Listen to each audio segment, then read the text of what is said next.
When it comes to EVE Online, every player wants to know the most effective tactic available. You want to know the meta. The meta controls everything. It determines what will and will not happen. Knowing the meta will alter your views, make you question your reality.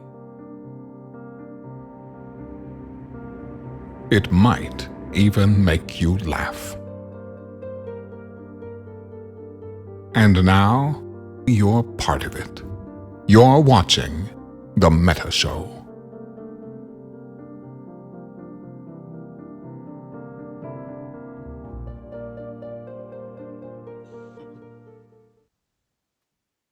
Ladies and gentlemen, welcome to The Meta Show. I am Brisk Rubal. This is October the 15th, 2022. We are already halfway through the month of October. I can't believe it.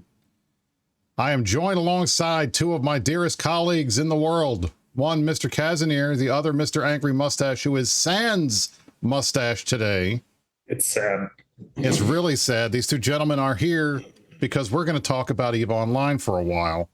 And I like having them around. One of my favorite things to do, Brisk. What we're going to do, we're going to talk about EVE because let me tell you guys a little something. So we've had a couple shows in the last couple of weeks that have been focused on different subjects. Like last week we had a week off. The week before we had our ganking extravaganza. And let me tell you, I have not heard more about a single show we've done in months like I had about that ganking show. All right. The number one complaint. Brisk? Well, the number one complaint was, Brisk, you titled the show A Fair and Balanced Look at Ganking, but you only had the gankers on. Now, Brisk, how could they have possibly expected that? My response to that whenever I hear it is, you got the joke. Good. That's the joke. I'm very proud of you, right? Like, once again, right? I always have a story to tell, right? I was super involved, and by super involved, I mean I came up with the name for the forum on Goonswarm's forums for ganking way back when we started. The ice interdiction is how we got involved in this. There were a couple of years where Goonswarm wasn't super involved in HiSec, and then we decided we wanted to interdict ice, right? And if you go read one of the old posts, you'll see it's very clearly ghost written by me, even though someone else posted it. And we named it the Letters of Marque and Reprisal because I had been reading the Constitution lately or something. So there's a little politics joke for you. I like that. But yeah, I have been providing funding to people in ganking and HiSec for many years. So I'm very happy to hear this. I missed that show. I'm hearing this now for the first time. It was a good show. So I mean, we had Globby on, we had Jason Kujan on, we had Joe Painter, who, because he has such a crazy mustache, people thought he was Angry Mustache. Not gonna lie. And we had Zanus from Code now, whatever the hell they're calling themselves. I can't remember. They have a new name. Safety, the new group Safety. Okay. Sorry, that was an old man moment there. I should have known. Ico's going to give me shit for that. I'll tell you right now. I recognize Code, right? Right. Everybody knows Code. But the bottom line was, the reason why we did the show, and I'll reiterate it before we get into the stuff for this week, is the reason we did the show was I was constantly seeing in other EVE media the anti-ganking community being out there and the ones that wanted to talk about all of these different subjects. And we're going to get to that too, because it's going to be the subject of my soapbox today. But they had all the anti-gankers and they had all the people on that were angry about being ganked or angry about the idea or pitching some idea, some HiSec Care Bear, hideaway paradise, that I felt like it would be good to just have the gankers on and not have anyone on there to argue with them. Just let them get their side of the story out, because it's so rare that happens. And a lot of people were saying, well, go ahead, Kes. No, I think that's great, but please continue. Now, a lot of people were saying, Brisk, it would have been better if you had a debate. Brisk, it would have been better if you guys had somebody else on. Brisk, it would have been so much better if you could have showed both sides of the story. And my response to that is, get your own show. That's not what I wanted to do, because, to be honest, I've heard all the arguments from the other side, and I rarely hear the arguments from this side, because these guys are they're the bad guys. Are we the baddies? They're the baddies. Right. So nobody gets to hear from them. People want you to, or there's a certain very vocal faction which wants to appear innocent and wants you, the viewer, to feel like the gankers are the bad guys. That's the standard attitude that's promulgated all on the forums, right? And of course, because they're the people getting shot, it's natural to sort of view them as the victim, right? But it's a lot more complex than that, right? Who is getting ganked and what value are these ships and when are they getting ganked? Is a big portion of this. A lot of these guys are motivated by money, right? And these are people who are flying stuff that really is too valuable for high sec. It's an integral part. So I could rehearse many of the arguments, right? But just the fact that we perceive the gankee as the victim, Eve is more complex than that, right? Off rip, right? Just from the start. So that I think it's great to like get them out there and have their piece said, because otherwise I've often complained about the cycle of, people generate enough complaining to suddenly get CCP to focus on a thing. And then the Nerf bat is swung with maximum velocity. And we want to avoid that. Yeah. So I think that's 100%, great. 100%. So, and I mean, I had a lot of conversations with people. I don't want to get into ganking again, because that could take up the whole show again. And here's the deal. All right.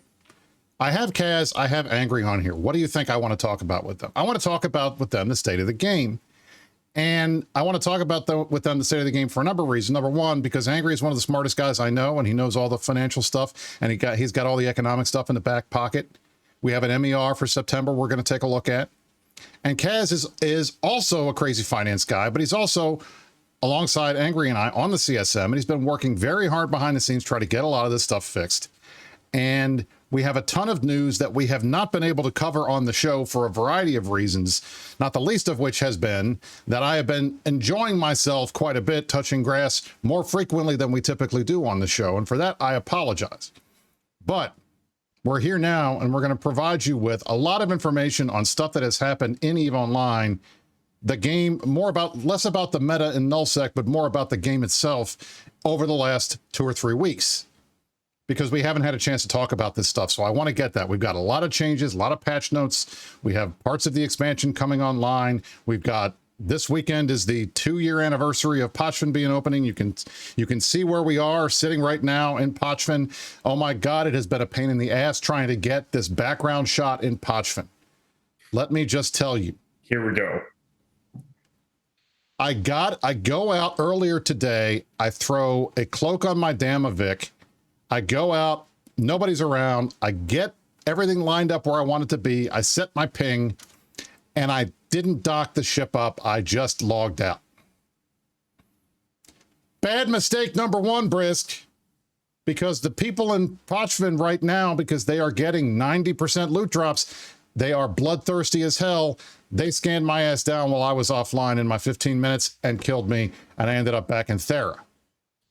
Thera is no better. I undock another ship to get back to Senda in Thera, but I have to leave the wormhole first because you can't activate Pochven filaments in wormholes. You're welcome. And I got ganked on the undock of the station in Thera, and then I had to go and get another ship and come back and do it. So I've lost 2 ships to set up this shot for you guys. I hope you all appreciate it. It's very nice. Welcome to EVE Online, a game in which even when you are not wanting to PvP, you are still vulnerable to PvP. And that, my friends, is an excellent segue into my soapbox for today. Now, I don't know if you guys have been noticing this, but there has been a serious uptick in the number of people complaining that there is nowhere in EVE Online that is 100% safe for people who don't want to participate in PvP, who just want to go mine or just want to run missions or just want to do XYZ. And there are more calls than we've seen in a long time for people asking for that type of thing. I like to call it what Aerith, one of my predecessors on the CSM, used to call it, which was EVE Trammel, which is a Ultima Online reference, an area where you could not be PK'd in Ultima Online, and that's what they want, an area where you can't be attacked in any form or any way in EVE Online.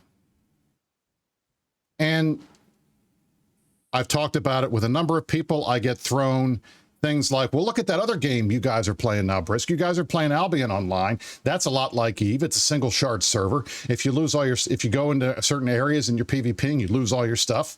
But they have newbie friendly areas where you can go and no one can touch you. Why doesn't Eve have that?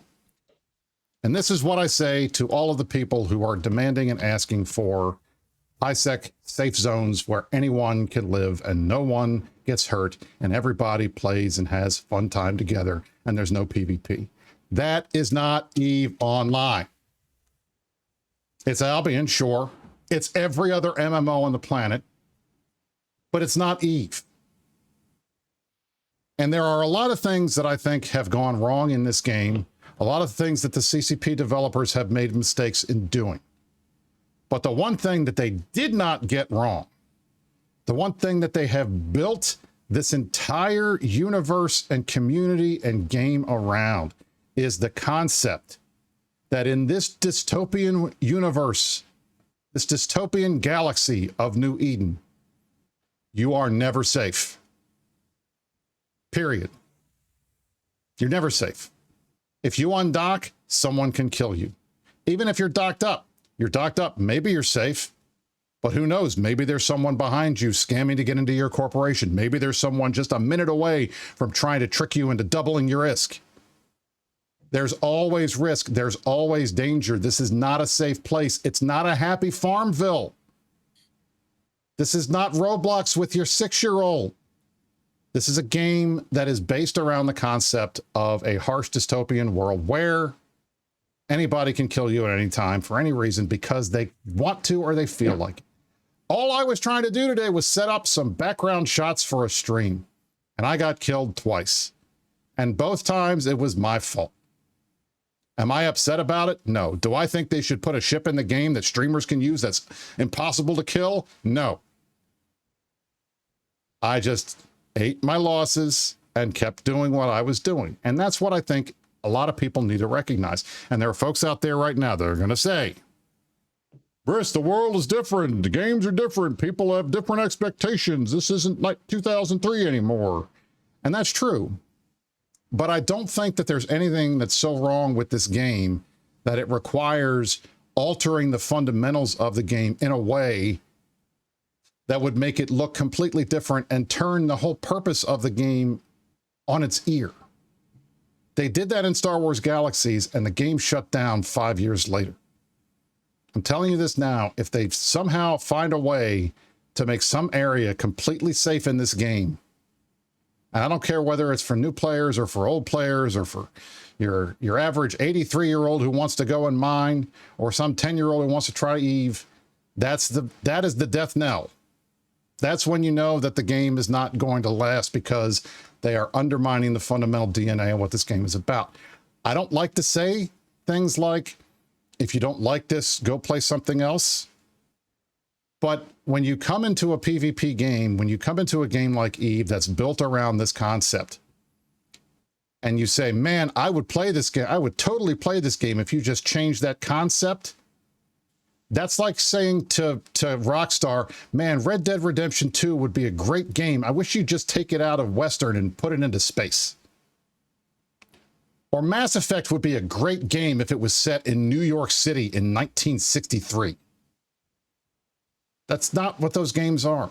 And that's not what this game is. So as long as I am around, I am going to argue against the idea that there should be anywhere in this game that you can be 100% safe, because that's not what Eve is all about. And we have enough problems to fix now that we don't need to go creating bigger ones by tinkering with the DNA of this game. We don't want to turn Eve into Jurassic Park. Just saying. All right, I'm off my soapbox. Kaz. Yeah, I mean, totally I know endorsed. you've got stuff to say. Totally endorsed, right, on that topic. I mean, the reason people are still playing this game 20 years later is that it's a sandbox and there's an element of people have invested their time to do things in the shared world, right? The non-safety is a part of that. That's not to say I'm not willing to talk about really drastic changes to that, right? And when people talk about like games have changed, right? Sure, games have changed. You know what exists now? Mobile games, right? If CCP were talking about some drastic change where there is a mobile game that interacts with Eve and there's some level of safety that's associated with that because you're on your phone, you're not in a ship, but then that interacts with the universe differently. There are huge sort of changes that I'm willing to discuss, but it has to be within the universe. This idea of closing off a newbie zone is something that first players will try their damnedest to exploit, right?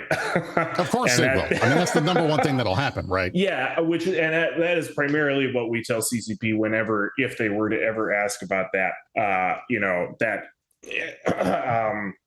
it just is not workable. But you can't. That the reason the Eve works is because there is nothing that is like that, right? There are many ways to interact with the sandbox of differing levels of safety, but they always require you to be invested and you to be thinking about your investment and your engagement with them, whatever that is, right? I've invested a ton of time in being safe all the time, right? I primarily was a jump freighter pilot. That, my kill board being empty is actually meaningful in that sense, but there was a lot of work that went into that. It wasn't automatic to have that happen. Exactly. Angry, you've been disgustingly quiet. I don't like it when you're quiet because that means you're thinking, and that scares me. Mm-hmm. What's your take on all of this? So my take is I'm not as, if you can say, knee-jerk against CCP adding an absolute safe zone or like a safety green zone, but I have no confidence they'll do it right. So there's value to that in that, like, maybe you make only the starter system safety screen so that you're not strangling people in the crib, so to speak. But I have no confidence that they will also implement the actions necessary to make sure that other players can't exploit it. So, for example, if you just make safety screen the starter system, well, that is now automatically the best system to do any trading because you can't be ganked when you undock with a bajillion plex and you're freaking or whatever. And I think when they do that, it'll just not I think one, they won't think of it when they implement safety screen, and the second thing is there's a possibility that you give new players whiplash from when they, I'm in this, from when I started playing to now I'm perfectly safe, and then I gate outside of Amsen or whatever, immediately someone ganks me, and you get this, someone can kill me now, how does that work? This whiplash can also force people away. So I think it's better to just teach new players the way the rest of Eve works from the start, rather than giving them a set of space with different rules. Because when they encounter that rule change, some of them are not going to be able to get over it, and I don't think it's going to be effective. That said, I have no. So CB do already police, ganking actual new players in the starter school systems, but if you're a veteran, you go in there to get ganked. The GMs won't bail you out. Right. Yeah. Exactly. Correct. Mm-hmm. All right. So we're going to move on. To Osiris's point, he says throw him in the deep end from the start. That's what I'm kind of suggesting here. This is the best way to learn how to swim in EVE Online is to jump in. And if you're scared of getting killed, you got to get that out of your head immediately, because you're going to die. Period. The best players in this game lose a ton of stuff. It's just how it is. It doesn't matter who you are, how good you are. You're going to get caught. Somebody's going to pull off. You're going to make a mistake. You're going to do something stupid like I did today twice, and you're going to die.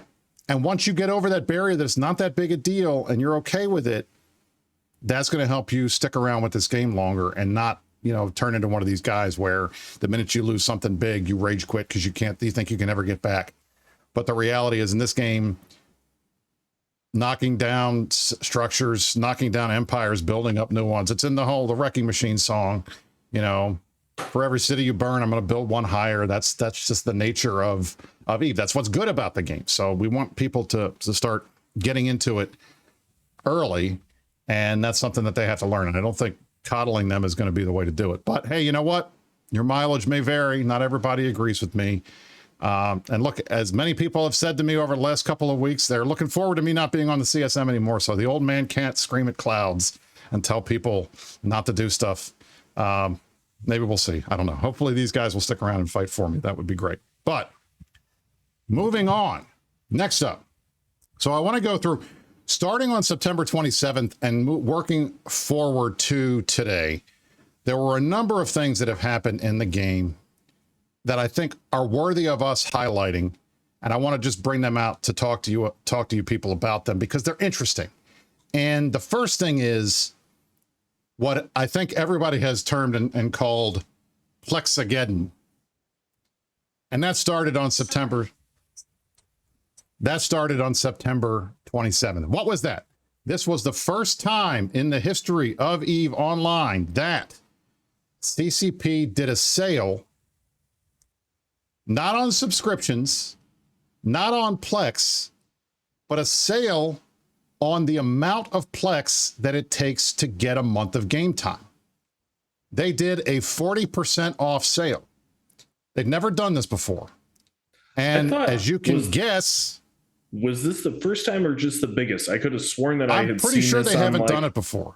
I think they've done 10% off before. Like, yeah, I was going to say, I've seen the the Black Friday offer, which has some smaller discount, but where this was mega. Yeah. Okay. Yeah. This was, but regardless, this was 40%. I'm pretty sure. I don't remember them doing it before. I might be wrong, but I don't remember them doing it before. Too, right. But this was the biggest thing that I've seen in a long time. And the result was this. Plex prices going through the absolute roof. JITA was bought out to the point that Plex was up to almost 7.9 million a Plex. One Plex. A year ago, this time, October 2021, Plex was about 2.3 million a Plex. Right now, and for the last 5 or 6 months, it has been trending in the 4.5 to 4.7 range. It almost doubled because everybody bought out as much Plex as they could and got as much game time as they could for as cheap as they could. And it was absolutely crazy. And the result was, I think, one of the biggest wealth transfers we've seen in the history of EVE. 43 trillion ISK. Worth noting, there was a sale on Plex itself, the item Plex in the store a week or two prior to this that sort of went under the radar. But anyone who sat on this, well, we'll come to that. I don't want to steal like Angry's thunder. Because I did. So Congratulations. That was the thing. They did that sale ahead of time, and then if you were sitting on any Plex, this was the time to flip it.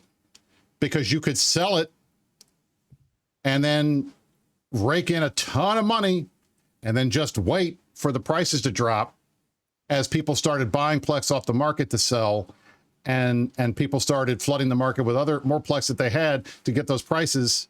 As soon as the prices started dropping again, then you were okay, buy back whatever you wanted, and you still made a profit. So a lot of people made a significant profit. But I mean, the tableside math that Hirebrand did here on Reddit, boom, we're talking 43 trillion ISK worth of Plex exchanged hands. That's 27,325 months of Omega, $355,000 worth of Plex at the 1,500 Plex price, and $437,000 worth of Omega months at the 3-month price. That's pretty nuts. Now, Angry, did you have any other numbers to talk to us about with this? No, other than the fact that so if you look at historical Plex trade, there's a lot of arbitrage and flipping Plex. Like, people trade Plex between them all the time, and so on any given month, most of the Plex traded is not actually redeemed in JITA. So if you look at the historical map of Plex volume, this spike's not that big. It's because it's just a very high background level of Plex trade. But what is different about this one is that almost all the Plex traded in that period was used. And if this was any other thing, I would say that that the actual number of Plex redeemed is lower than just the trade volume. But in this time it actually is, because when the deal ended, Plex prices dropped immediately afterwards back to what it actually should be. It's still higher than before because they've wiped out so much Plex. But the more interesting thing here may be why CCP did this, because For those who don't know, Plex on CCP's balance sheet when they sell it doesn't count as revenue. It's deferred revenue until service is rendered, which for them means when Plex is either turned into a game item like in extractors or injectors, or it's turned to game time. So for all this time, CCP has this pile of Plex deferred revenue just building up on their balance sheet that they can't report to Pearl Abyss, and that's just because Plex is the #1 like store of value when people go long-term AFK and leave. A lot of very old, very rich, very retired players, before they leave, they convert all their money to IST, convert all that IST to Plex, and then just sit on it. So to CCP, that's not good for their balance sheet, but it's good for players because line goes up. You know, your Plex gets more valuable. You can come back 10 years later and you might have even more because Plex went up faster than pretty much anything else in the game. So the reason behind this could be very well that CCP just wanted to reduce their deferred revenue pile and move it into realized revenue. But why they chose to do it in such a way is probably because they missed their Q3 targets. That they did this on the last week of September because the nature of these sales is that for subscription, if you offer a sharp discount, everyone loads up, and in the future your revenue would actually be lower because people have already signed up for a very long time. CCP probably going to see some issues with their Q4 revenue, but they'll worry about Q4 when it's Q4 time. But right now, but 3 weeks ago, they had a Q3 problem, and I think this is how they chose to solve it. And I think it makes sense because think about it this way. What do you know is happening in Q4 that should maybe juice the numbers? Oh, there's a big expansion. So it seems to me that makes the most sense that they would go and do something like that. Now, here's the other thing that was interesting about what we saw here with this Plex sale was, and I know Carneros has said that he thinks they did it once a year around Christmas, and Angry saying he thinks he remembers it, and it was like a 10%. It was always on the 1 month package, if I recall correctly. Maybe I'm wrong, but I'm pretty sure it was only on the 1 month deal, and it was not an evergreen sale. It was a limited time sale. Well, look what we have now. Yeah. We haven't even gotten past September 27th yet, right? We're sort of buried. No, we're still on this date. So we've got, if you look here, there are now 24-month packages, 12-month packages, 3-month packages, and 6-month packages that all have significant discounts for using Plex to buy Omega. Now, this, and the only thing I can think of is with gas. I mean, that's the thing. Like, look at that. I mean, 45% off. You're paying almost half of what you would have paid a month ago for 2 years worth of game time. Now that's significant because a lot of people are sitting on a lot of Plex, and that makes sense. But I mean, when you look at this, 45, 40, 20, 10, 20 here, they're doing sales on a ton of different things. They're trying to move product. Now, I saw in the chat some people saying, well, this is a sign that Eve is dying. And I don't know whether that's true or not, but what I will say is this is the company is actively doing things that they can to try to reduce the amount of money that it costs you to play this game. And I know that it's funny to say that coming off of a price increase 6 months ago. But for now, if you have multiple accounts, if you're paying for your accounts with Plex and not with real cash, you're paying less than you were paying before, most likely. And maybe not if you're subscribed and you're on the multi-account, you're probably paying about the same, maybe $5 more. It's complicated. But if you're using Plex, you have a chance to pay significantly less than you did earlier. Depends on the ISK price, right? But yeah, it is. True, it's interesting. Yeah. I mean, this is why I said we're about to be cooking with gas here. And I hope no one tries to crucify me if I come out and say this is part of the point of the price hike, right? And I don't mean to say that CCP has told me that. This is my own analysis, right? But as I size this all up throughout the course of the year, right, essentially increasing the base price of the game, of a subscription and of Plex, gives you room to do these sort of offers, right? Not specifically this one, but just discounting in general, right? And so what I have walked away with in sizing up their approach here is essentially that they want to, overall, they know they need to be making more money, and that's part of it, right? That was part of their analysis, and it was definitely connected with real world events where suddenly Russia was not nearly as big of a customer for reasons that are outside of everyone's control, more or less, right? So there are all these things, right? But clearly they have some elements of a plan to offer discounts later and keep people who are committed to the game. I mean, there are now probably hundreds or thousands of people who have now have their accounts on for a year or 2 years if they had all these Plex sitting around, right? So there is I think this is something, and I think the economic function of this is not totally well understood even by CCP, right? There is an element of all this Plex sitting out here waiting to be used that is a store of value on their accounting sheet, but also within the player base, and offering this sort of discount. I think it's very interesting to see how this goes now that these are available. So I see Brisk grinning at chat, so now I have to go read what people are saying. Right. Sorry. But the part of it that has me sort of concerned whether they did their market research properly is, what is the average player in EVE actually paying with? Because at least my conception is the average guy in EVE has an account he keeps subbed with dollars. So like generally on the 3-month plan, and that's their May.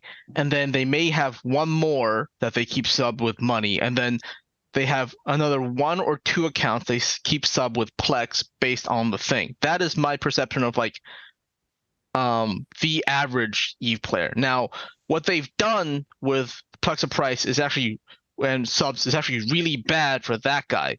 Dropping the price of Plex, these big discounts for long commitments really only benefit the, well, not quite the 1%, but the I would say maybe the top 10 or 15%, the people with enough money and enough real life money to actually have to float 5,000 Plex casually. So they sub for a year at a time. And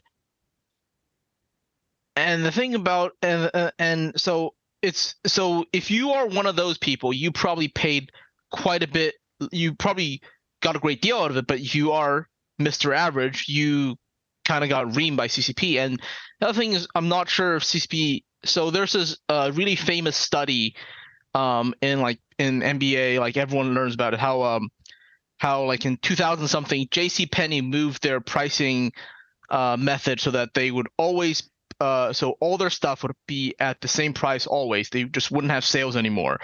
And the end result of that was they lost a bunch of money because of it, because it was like, oh, this isn't worth it. And the monkey human psychology sees $400 for a t-shirt at 50% off. It's like, man, I'm getting a great deal. And eventually JCPenney brought that sales method back. Same with and it does basically what every retailer does now. However, so maybe someone at CCP management says like, maybe we should do that because it worked out. So it worked out better for JCPenney that way. But EVE is a subscription. Subscriptions run on the fact that your customers don't pay attention to how much they're paying. And if you shock your customers with anything, any information that reminds them, hey, by the way, Mr. 4 accounts guy, you are paying $80 instead of $60 for EVE Online, the video game, you get your customer to look at their expenses, and anytime that happens, you run the risk of your customer deciding to doing a cost benefit in their mind, deciding to either scale back or drop or walk away. Like, did Netflix expect they would lose so many from hiking their prices or several times? Or adding ads or stuff, and it's like, and another example of this is a lot of people like the joke that we always have is if you go to the gym on January, it's always packed because people make a New Year's resolution to go to the gym and get fit, and then you come back in March and it's a ghost town because people and commitments don't last very long. But however, they keep their gym subscriptions, and often for a very long time, because it's just a line item on their credit card they sort of just skip over. But if your gym calls you in April and says, by the way, your gym subscription is going up from $10 to $15, and get you to look at your credit card and look at how much you're paying for a gym subscription that you don't use, you're going to cancel. You're going to cancel it. So, and certainly that did happen here. Right. Yeah. At a huge amount. Absolutely. Right. It's a big part of the summer, and the fact that we haven't seen the bounce back, I think, in the PCU that you often see as summer ends and we're back into fall, and it's not really coming back, is my impression. So there is a lot of that. Right. And so I'm not here to claim that they did the math right. It seems like potentially they did not. Right. But it does seem like they walked into this thinking, like, for example, they have this one guy on that sheet who is a $10 million customer or whatever it is. Right. I'm sure that someone sat down and said, there are a few of these guys, right? There's no additional $10 million customer, but presumably there's a bunch of whales out there. And they said, well, actually, we want Mr. $10 million to be Mr. $12 million or $13 million or whatever. And that combined with a bunch of discounts, I think was their thinking, right? So that's, I think, what we're seeing. The fact that they're now toying with the amount of Omega relative to a subscription is especially interesting to me because of the big store of Plex that are out there, right? To get Omega. But I think it's also interesting now with the Plex price going up, that's actually good for the person who is buying Plex for ISK, right? That's good for Mr. Credit Card, as a matter of fact. They have buffed the guy who wants to just buy a few billion ISK and go play and not deal with the rest of our crap, which is actually interesting to me. I don't know how long that'll hold. Of course, high Plex prices are not usually seen as good, but it is an interesting one. And I think the most interesting thing to me coming out of this wasn't the only interesting deals that we got to see in the last 15 days, because we're moving on to the next day. Literally the day after Plexageddon, we saw this gem, which is actually, I think, a great thing. And I want to make sure everybody gets a chance to see Cassinger's massive drink before I switch to the screen. So now he's done drinking. So here we go. The Weekend Fleet Pack. This is, to me, one of the greatest things I've ever seen CCP do, because this is something that nullsec people have been asking for a long time. If you're a high sec player, you probably don't care. If you're a new player, this might be interesting to you. Heck, and try Omega for a couple days. If you are a nullsec or a low sec player, this is your alt for that one fleet where maybe we get to use our supers, maybe we get to use our titans, maybe we get to use our dread alts. You don't have to keep this thing subbed. You buy this thing for $4, $3.75, and boom, you get 3 days of Omega. That's enough for whatever fleet you're doing, and then you can forget about it. We had been asking on the CSM for a number of years for them to consider selling subscriptions or at least game time in smaller bits than 30 days. Because not everybody wants to spend $15 on 30 days. When they just want to log their Titan in for one fleet, they'll pay you money to do it, but they don't want to have to pay you money for when they're not using it. So I love this sale. This was one of the greatest things that CCP has done in a while. It may not be great for them, because it means there are a lot of people that otherwise would have kept their stuff subbed 24/7 just in case they need it, because the money wasn't that big a deal. They're going to lose that if these folks are being, really price conscious. But I think for everybody else who's sitting on a bunch of alts that maybe they don't use all the time, this is a great sale. This is going to help them out a lot. Absolutely. Someone in chat is asking, normally packs are one-time buy, but I assume this one is repeatable. I would think so. I have not checked, but it would boggle my mind if it is one time only. That makes no sense. Let's go investigate that. This should be a repeatable thing. Yeah. No, this is great. And honestly, I mean, maybe it's wild speculation time. We're almost at 15 minutes left, right? Is it subscriber only chat yet? So this makes me look forward. Oh, okay. This makes me look forward to a world where it is a lot more common for someone to have an EVE Online account that they know how to use, and it's normal for them to have a pilot that they know how to play and they have some ships, but that is regularly not subbed, right? This idea of I'm going to be Omega I'm going to, up my clone for the weekend and go fly. That idea, and the idea that Eve could have a player basis that is so much larger, right? That is what I hope for out of this. Obviously, it's just a tiny piece, right? They would need to do so much more than they have done with like alpha clones and skill training and the content and on and on and on, right? But this idea that you can come and upgrade and play for a weekend is just amazing, right? Like many of the other pieces are missing, but I'm excited for a potential future, I imagine here, right? I think that's going to be awesome. So then moving on, after the sales were over, actually, I think it was literally either when the sale was over on the same day, it was right around 28th, 29th, we found out that our friend of Imperium News, Bjorn B, is joining CCP as CCPB. Here's his YouTube video. We'll show us real quick. It's 27 seconds. He's leveling up in real life. He's following the learning curve of the MMO, and he's moving from Iceland to Iceland because he is an Iceland native, which makes it easy.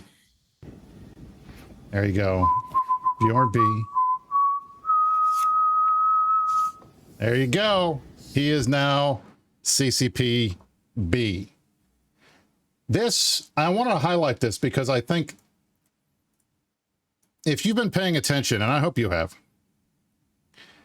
CCP has been doing an excellent job in their recent hires.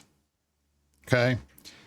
And I want to say this starts off probably maybe a year or two ago when they started going out and hiring well-known Eve players to do work for the company. Some of them join on the community team. Some of them end up going to QA. Some of them go to production and start doing, developing. But at the end of the day, they're starting with players that people know that they're fond of, and they turn them into CCP developers. And I think, at least for me, that makes it much harder for me to say things like, oh, CCP, they suck, they don't play the game, when they've got a half a dozen of the most storied people in the history of the game playing it now working for the company. And just to remind everybody, Bam Stoker, frequent streamer. Everybody knew Bam. He was around a lot. Fun guy, great guy, CCP convict.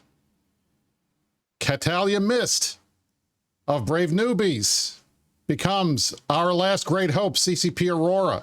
Starts on the community team, moves over, and is now handling a ton of balance stuff as well as a lot of work on the new expansion. We've got Ilyas Randolph of PL and Talking in Stations and the Alliance Tournament, winning them, boundary violating, and then doing the commentary. Becomes CCP Swift, the face of the community team now, and our CCP liaison to the CSM. Sutonia, former CSM member, is now CCP Kestrel. Probably the smartest guy who's ever played the game in terms of Eve knowledge. He knows more than he's forgotten more than I've ever learned. He knows more than anybody. And now he's over there working on the game. General Stargazer, CCP Zealous, just joined the community team recently. And then we have Bjorn, CCPB, probably the biggest Eve actually playing the game Eve streamer that there's ever been. And now he's working for the company. That, to me, that is a sign of good things. That makes me very hopeful. And I'm willing to bet that he's not the last of the famous Eve players that these guys are going to hire, because that's what they're doing. And that's good. I think there are probably a couple non-famous Eve players that they've been hiring too. I don't want to give anything away, right? But some little birds talk to me, right? And I think they continue to hire, right? It's not like CCP is not investing in Eve, right? That is not the case, if anyone has that impression. So I know that there is a lot of malaise, right? We didn't bring up the post, but about a week ago, there was this "What is happening to Eve" post. And there was a big, about that soon. Oh, okay. We'll come to that. I'll save it then. All right. But I mean, just to this point, Bjorn listen, there are a couple of things that have happened in the last 2 weeks that give me hope. And I'm going to blow through them pretty quickly because I want you guys to see them. because I want to get to White Archer's post that was really, really good.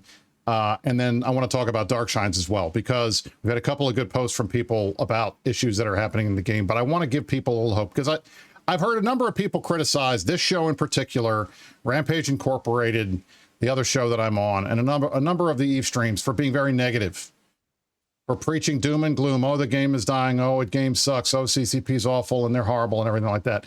And the reality is we have done a lot of that in the last 6 months. That's not an unfair statement, and I'm not going to say that we haven't. But I have always said on this show, more than any other show out there, we are going to be fair. I will give voice to people who may have a contradictory opinion to my own. I will give voice to people who may not always agree with me. And when the company in particular does something good, I give them credit for it. And when they do something bad, we nail them to the wall for it. These hires are a good thing. And there's a bunch of other stuff that they've done well in the last couple of weeks that gives me hope. And I'm going to outline that stuff for you two now, for everybody now. So not you two, you guys get it. First thing that they did was we saw patch notes coming out. They finally started what my dear colleague, the Matani, had been begging them to do for the longest time, and that is put some damn spaceships in our spaceship game. We finally got to see some new ships added about 2 weeks ago on the first round of patch notes. This was on September 29th. They started the first factional campaign for the factional warfare expansion, giving people a chance to go out and get these new ships, and they added new ships to the game. The first new ships they've added to the game since the Edencom ships, unless I'm mistaken. Is that right, gentlemen? I believe that is correct. Yes. Yeah. Yeah. So it's been more than a year since these were added, since those other games were added, so other ships were added. So we finally have some new spaceships in the spaceship game, and they're showing and moving things forward based on stuff that they said they were going to do at FanFest. It's finally starting to trickle into the game. Now, this one is the next one I want to point out, which is the Eve Evolved. Now, they're talking about sound prioritization and updates, and then they're talking about adding FreeSync, and they're talking about the Photon UI. And we're going to go into Photon UI here in a little while. The bottom line is, what I've always worried about, and I think a lot of people have worried about, is that at some point CCP is going to put this game into maintenance mode. And they'll just maintain it, let people play it, but they're not going to develop anything new. They're not going to do anything else. And some people were saying, and I've even heard it from Colin, an Ominate says this sometimes, and I have to disagree with him, that the game is in maintenance mode. You don't do tech updates on a 20-year-old game if it's in maintenance mode. Why would they give a shit about sound prioritization if they didn't expect the game was going to last a little longer? That's not where they would be putting their money. The same with redoing the entire UI. The same with adding FreeSync. The same with, it's getting ready for the next generation of video cards, which are out now, and making sure that the game still looks great, because that's one of the things that is still a draw to EVE Online, is the fact that the game looks awesome for a 20-year-old game. Yeah, absolutely. I get commentary on that all the time, right? I get tons of DMs from people when they're like, where are we playing EVE Online these days? I'm like, Goonswarm still. And then they never talk to me again after the initial conversation, because they don't need me to actually play the game, right? But the next thing I hear from them a few days later is, this game looks way better than I remember, right? And so I totally agree with you, Brisk. If there was a situation where we had got onto the CSM and had experienced that CCP was just not working on this game, right, I think we would have been acting totally differently, right? I think in general, I've sort of been saving my thunder. The expansion is coming. We've known that for a while. And a lot of what they have invested in, honestly, is stuff that I might have told them to do in a different situation. We have both across the new player experience stuff and the Photon UI stuff and what they're doing in the expansion, not the new ship specifically, but the reworking they're doing that is coming with the frontline system and the functionality of that system under the hood, this stuff all is not bad, right? We have a different problem, which we'll come to, about the sort of malaise affecting the game and the way the metagame is sort of pinning a lot of the veteran players in place, and people are getting super unhappy, right? But I don't think this is abandonware by any means. It's not like that. I think CCP screwed up a lot of the past few years, but some of those screw ups date back all the way to 2016, right? It's not, by the time you come up to 2019, well, we'll get there. So, yeah.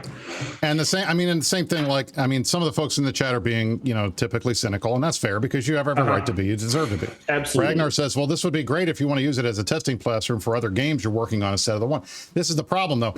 I don't think it's a good testing platform to try to redo the sound in a 20-year-old game that's got 20 years worth of shit layered into it, when you could just write the new sound stuff from scratch. I think that would probably be a lot easier. In fact, most of the problem with Eve in terms of development is technical debt. If they were starting from scratch, they'd be fine, but they're not. They have to go back and shoehorn stuff into a system that's 20 years old, which is one of the reasons why I think they've finally decided to take the plunge and do this UI upgrade. Now, I want to show you guys one of the things that happened most recently, and this happened, I guess, last week, and it was matched with a big thing that I was very pleased with, which was the allowing of ships with modules in the cargo or battleships with frigates in the escape bay to be put into a ship maintenance bay and moved around. Finally, this is one of the greatest quality of life changes in the last 10 years.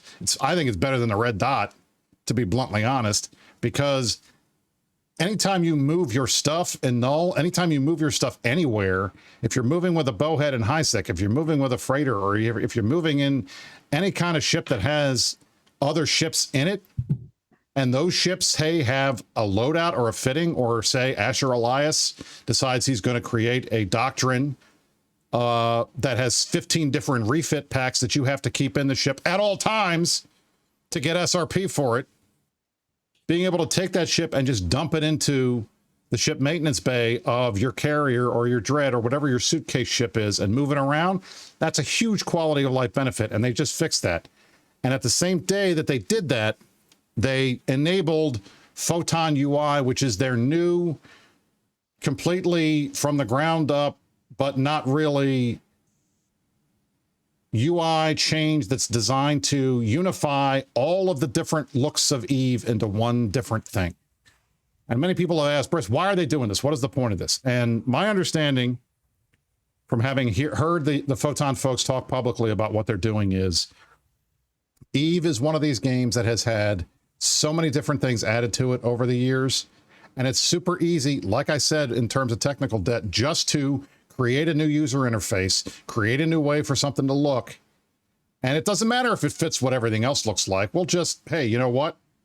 We'll just add this on. It'll just be a different box and it'll be its own thing. And after a while, they had something like 70 different formats in the game in different windows and places, and they were trying to fix that.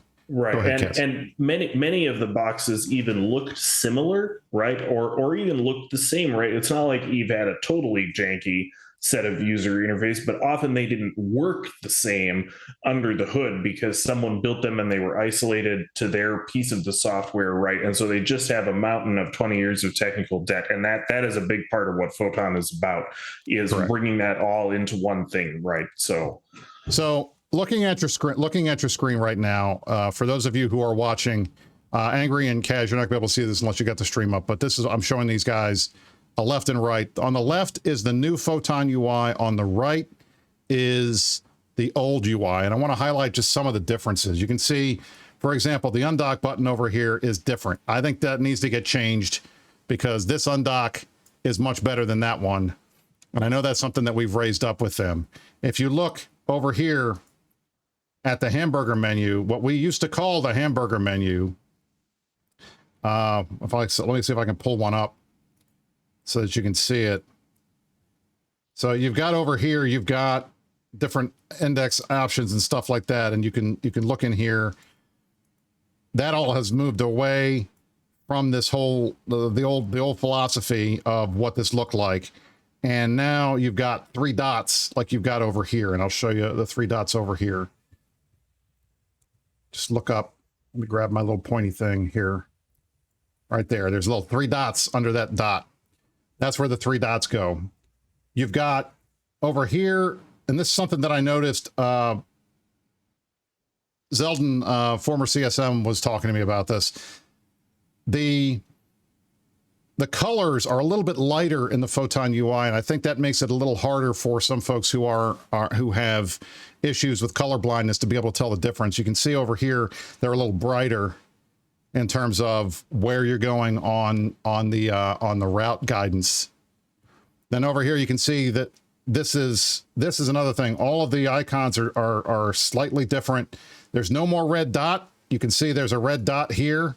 Red dot's still here. The red dot is gone. Over here it is now a little slight orange line to the right.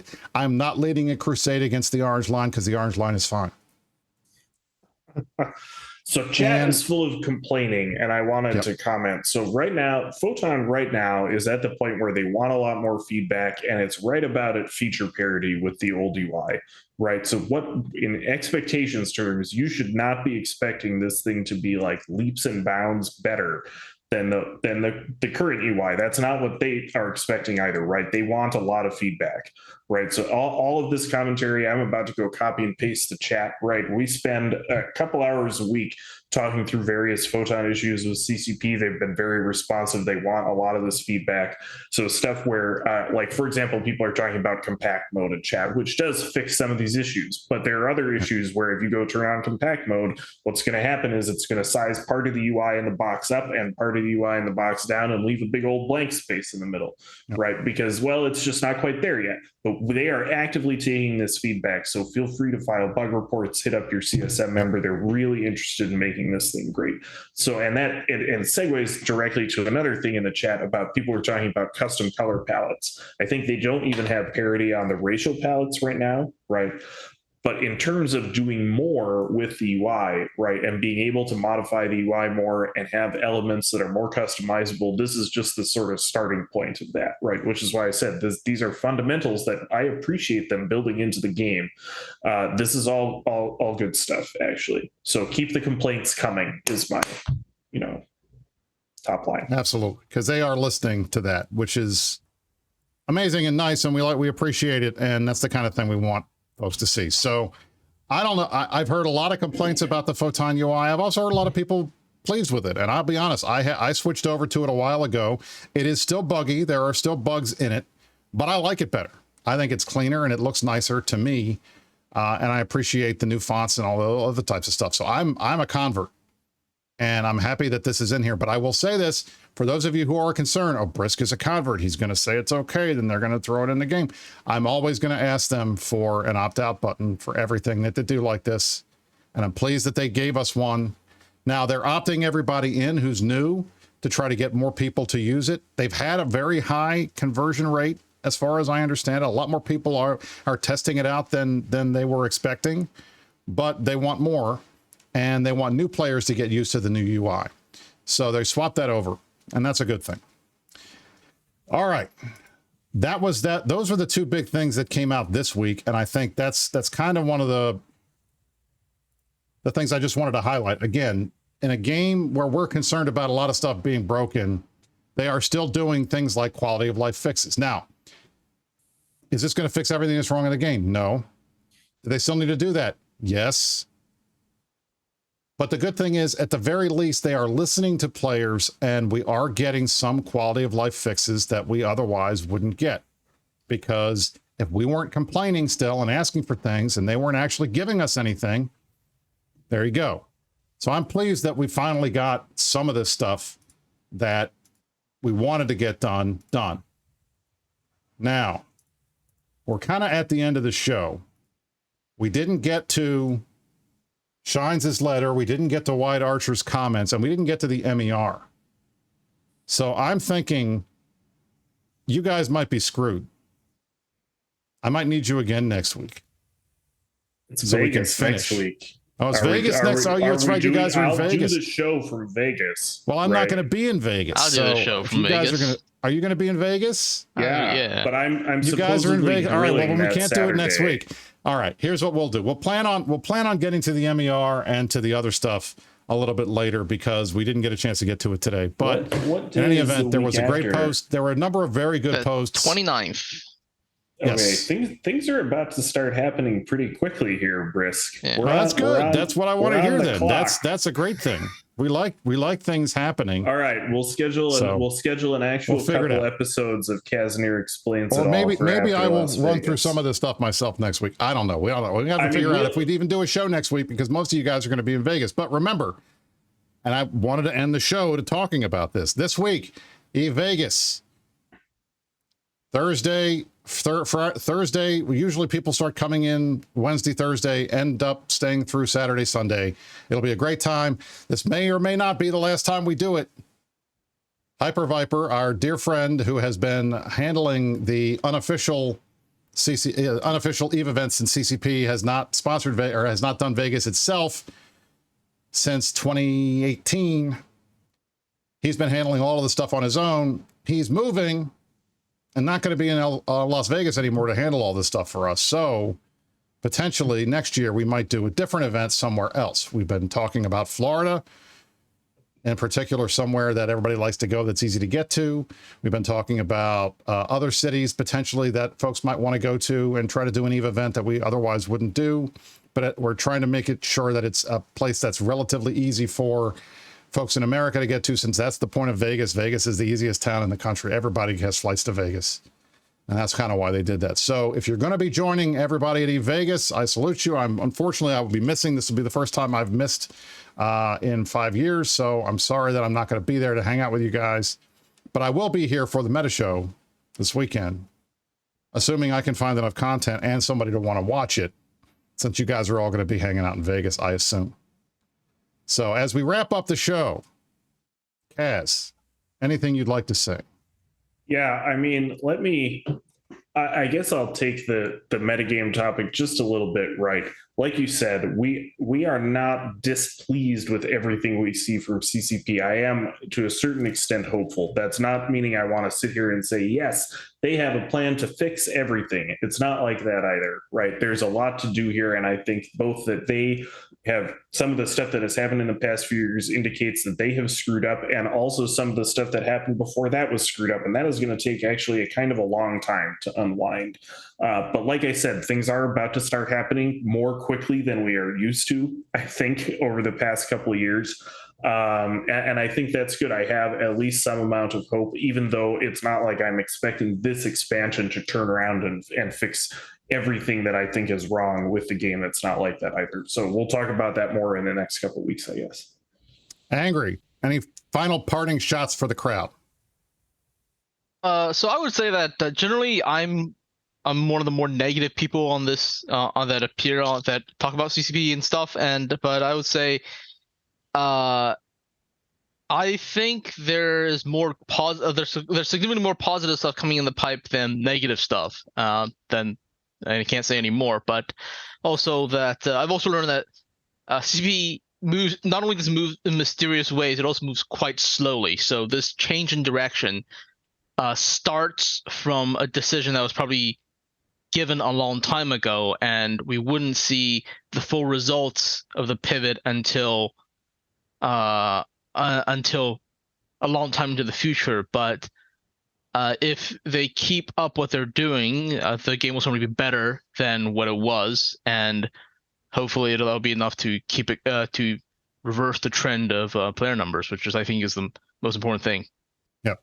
I think for all of us, I mean, the number one thing we want right now is to get more people out and playing the game. That will solve more problems than anything else that they could do, and that's kind of the goal. So I know we're never going to stop telling you guys like it is on this show. We're going to make sure you're aware when there are bad things happening, and when bad things have happened and bad things are continuing to happen, we will be the first ones to tell you. But at the same time, again, like I said, when CCP does stuff that we ask them to do, like the ship maintenance array issue, we call it SMA, even though it's ship maintenance bay. with that issue, whether it's adding new ships to the game, whether it's working on the stuff that they promised us at FanFest that would be hopefully coming at the end of the year, things like corporation skins and alliance skins and all the stuff in the heraldry that they showed us during FanFest, and the expansion for faction warfare and potentially changes to that, and even more new ships and even more stuff for folks to do, and the allegiance system, all that stuff that they showed us. We're going to be out there. We're going to let you know if it's good and if we like it, because our goal on this show is to entertain, but it's also to inform. And we want to make sure you guys are aware of stuff like this, so that if you're only hearing negative things, even if it's just coming from us, that's not a good thing, because not everything is so bad. So we're going to make sure you guys get as much information as you possibly can, and then you can decide for yourself whether it's good or bad. But at least for us, we're going to tell you when we think it's okay. And I'm telling you now, the last 2 weeks, my hope meter has steadily creeped a little higher than it has been in quite a long time, because I'm seeing finally some major changes, some significant stuff getting worked on and getting fixed and getting done. And that gives me hope that, you know, we're all going to be here playing this game in another year, 2, 3, or 4. So That's it. That's what we got. Ladies and gentlemen, thank you for joining us. This has been the Meta Show for October 15th, 2022. I'm Brisker Ball, joined alongside my fellow CSM 17 colleagues, Kazanir and Angry Mustache. It has been a pleasure hanging out with you. We'll see you next week for the show. Enjoy Eve Vegas, everybody, and you stay classy, Nui.